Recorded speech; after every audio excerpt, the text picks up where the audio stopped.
kwa moja, na imetokea witri akaswali 3 moja kwa moja.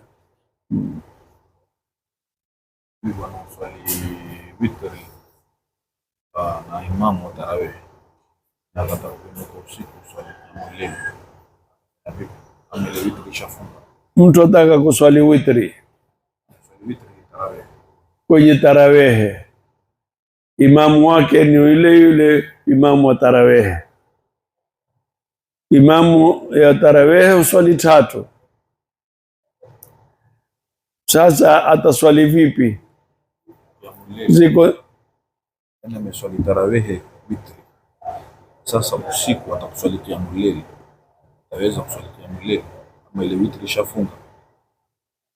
qiyamul layli haikufungika, waweza kuswali kisha lakini uongeze na witri, kwa sababu kule umeswali 3, utaswali tena 2 ziwe ngapi? 5. Utaswali tena 4 ziwe ngapi? 7. Waweza kuongeza witri wakati wa usiku, au ukaswali 2 na imamu wako, kisha moja ukaenda ukaiswali peke yako. Na je, waweza kuswali qiyamul layli? Waweza kusoma qiyamul layli ile umeswali tarawih. Tarawih hakuna masala ya kulala. Ile tahajjud utalala kisha utainuka, utaswali raka utakazo. Shaka na ile witri uloswali kwenye tarawih ya kufungia wewe kutoswali usiku? Haikufungii. Witri haikufungii kwa sababu wewe umtiania ya kuswali tahajjud kisha uswali na witri, utaongeza, itakuwa umeongeza witri ile ya tarawih umeongezea, kwa sababu kwenye tarawih uswali zote 11, waswali 3. Sasa kuna nafasi nyingi ya kuswali 5, ya kuswali 7, ya kuswali 9, ya kuswali 11.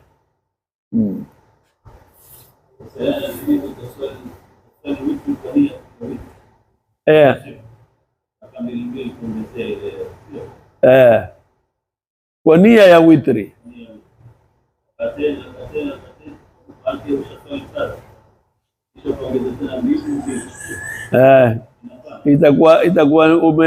itakuwa ni 7 sasa, au uweza kuswali ikawa 9, au kaswali ukawa 11. Naam.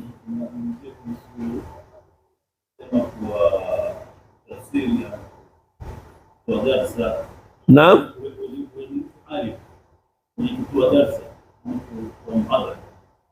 Sasa kuna baadhi ya masajid wana system kwa hakuna maalim, ni mtu kawaida, ile imamu msikiti ama ni mtu kama tabligh, anashika ile tafsiri ya Qur'an, anaisoma direct ile translation, anawaelezea watu, ama kama ni hadithi anaisoma kwa kitabu, watu wanamsikiliza.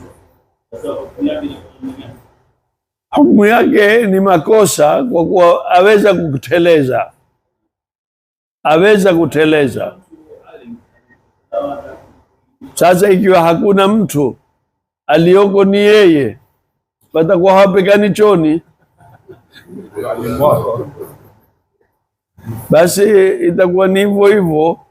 Lakini sasa dasturi yataka yule mwenye kutoa darsa iwe ni mtu yeye aweza soma mahali.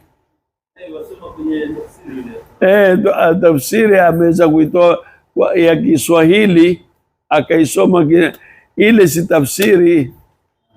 Tunaona mafhumu ndio muhimu. Sasa kama mimi hapa na tafsiri ya Shaarawi, si mimi nilosema, ni Shaarawi. Mimi hapa na tafsiri ya Qurtubi,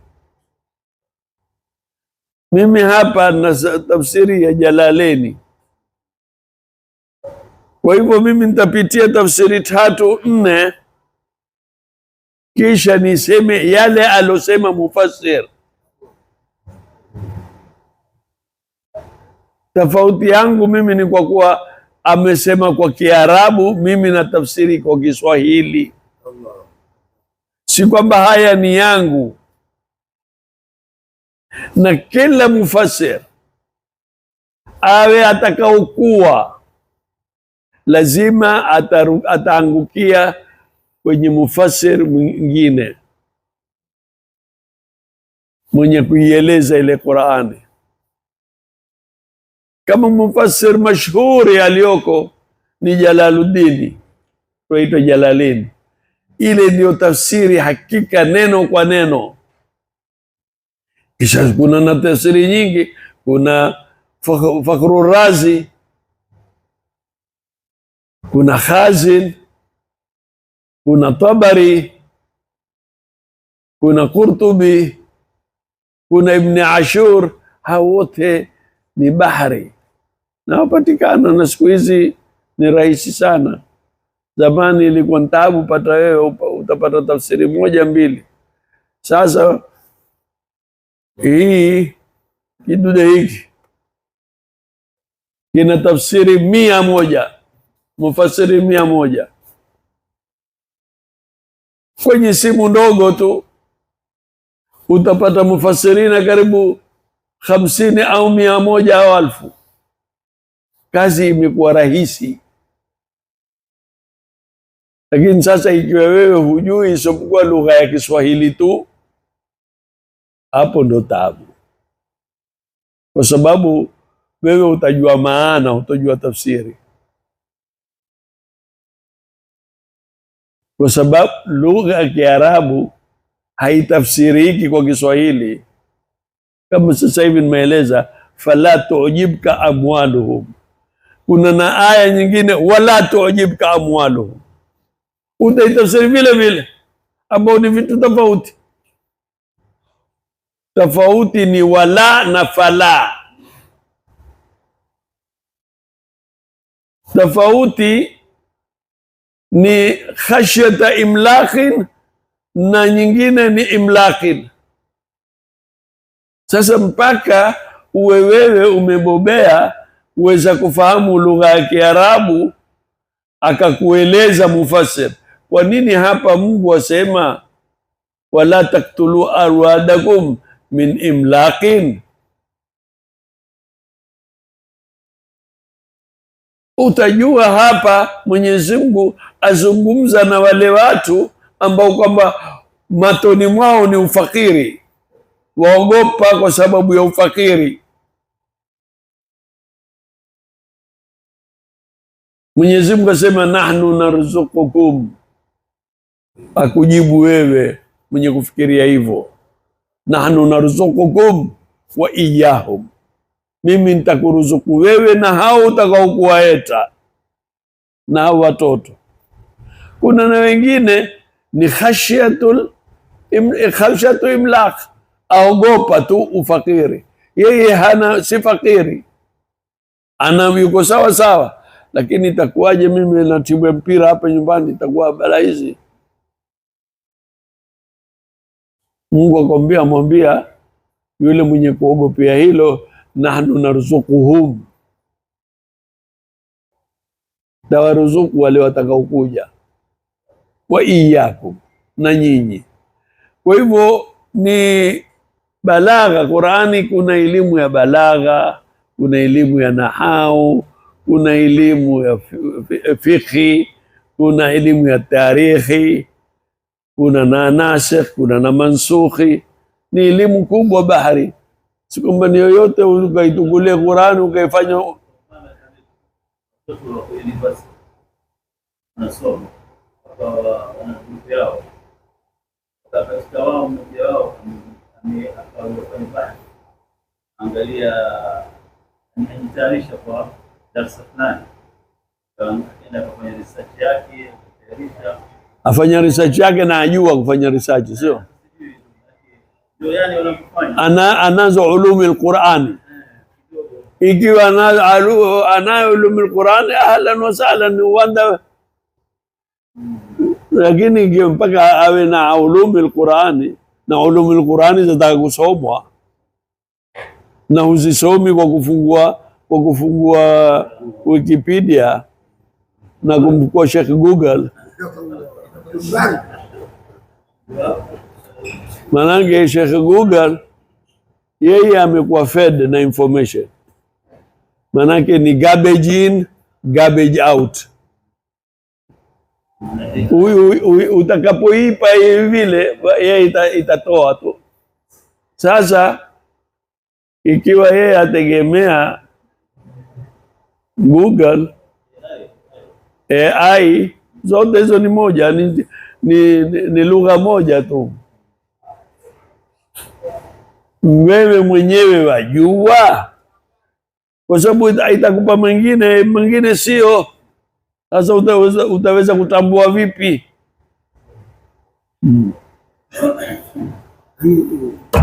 أنا أساعد الشيخ على جهة أن بعض هؤلاء التبليغ هم يأخذون كلام ما يسمى أهل التفسير وأهل الأصول أنها كلام مفهوم مبهم، المفهوم غير معقول.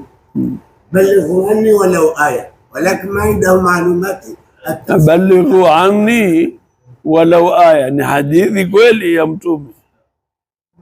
Ukitoe kile ulichonacho wewe, usiwe wewe ni ambassador wa kurepresent Uislamu. Wewe za kuwa wabalighisha, wewe umeketi kwenye Ukristo miaka 50. Leo umeingia kwenye Uislamu hata kujifanya shekhe. Hujawa shekhe. Wewe sema kile ukijuacho. Lakini hujawa wewe ni kwa kuweza kuwa ni huja. Na hii ndio taabu kubwa ya wasomi wetu, hao ambao tuwaita wasomi bado hawajakuwa ni wasomi. Maana hakuna msomi. Hakuna msomi kabisa. Wote wategemea vitabu. Sasa hasemi yeye ametoa vitabu, ametoa wapi yale maneno? Kwambia hakuna. Hakuna. Nani aliyosema? Wewe. Yeye amemtegemea mtu. Wajua kwetu ukiitwa msomi, tuseme wewe umekwenda university, umepata first degree ya Bachelor of Science, BSc. Sasa wewe huitwi msomi,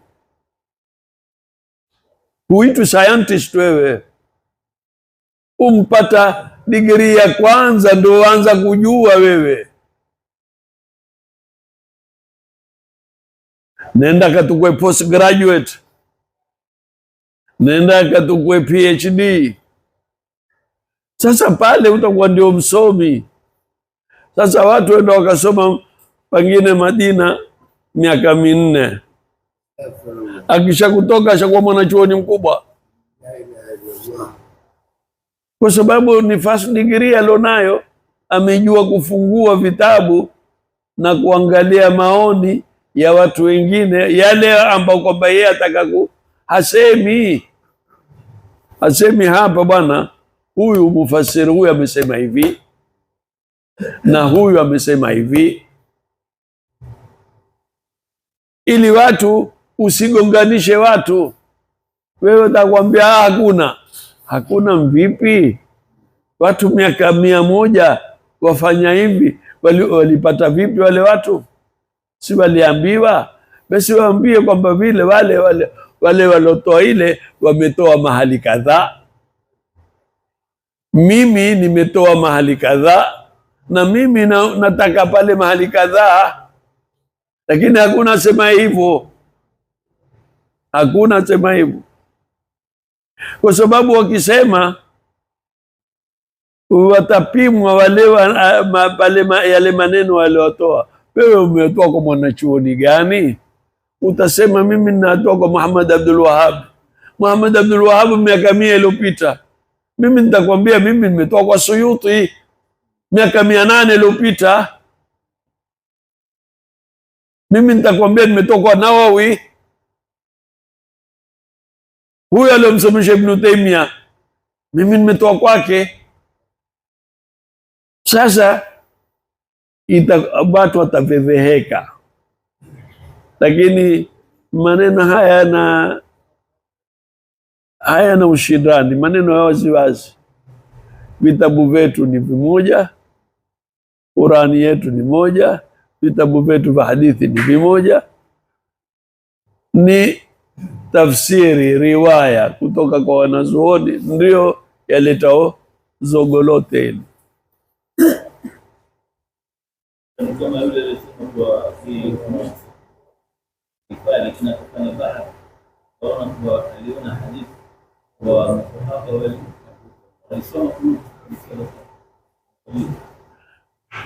Sasa masala ya kunuti ni masala yako, hata Said Sabiq ameeleza katika fiqh sunna, imeelezwa Ibn al-Qayyim ameeleza. Kuna hadithi ambayo kwamba iko zilioko, kuna na wengine wameshika riwaya za Abi Hanifa na Imam Malik, lakini hakuna ushindani. Swali, je, kunuti ilikuwa ni ipi? Manake kuna kunuti ambayo kwamba huletwa saa siku hizi saa nzima kwenye takhtim za tarawih, kwenye video haya na ma television. Mtume hakusimama akaleta kunuti ya namna. Mtume alimfundisha Sayyidina al-Hasan na watu wote na madhhabi yote wasema kunuti. Mtume alimwambia Sayyidina al-Hasan, Allahumma hadini fi man hadait wa afini fi man afait wa tawallani fi man tawallait wa barik lana fi ma atait wa qina sharra ma qadait fa innaka taqdi wa la yuqda alayk fa innahu la yadhillu. Mpaka mwisho wake. Basi dakika 2 au dakika 1. Lakini sasa utolewa kunuti wewe ukiwa huwezi kusimama, utafuta kitu uketi.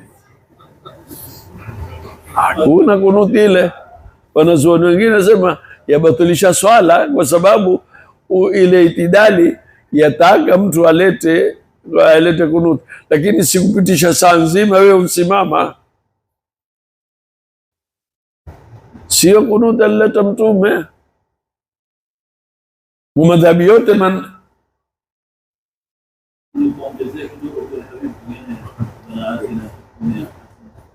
naam, haina kuongeza kidogo. Siko kuna dua za Mtume zaidi ya hiyo, Allahumma adini fi man hadait, niongoza kama namna gani, waafini, watakaze. Kuna zaidi ya afwa na afya, watawallani, unitawalishe mimi. Kuna zaidi ya hilo. Pengine wewe una nyumbani una shida, Mwenyezi Mungu ukiomba hiyo utaweza kutawali kule nyumbani. La ilaha illa Allah al-azim. La ilaha illa Allah al-azim.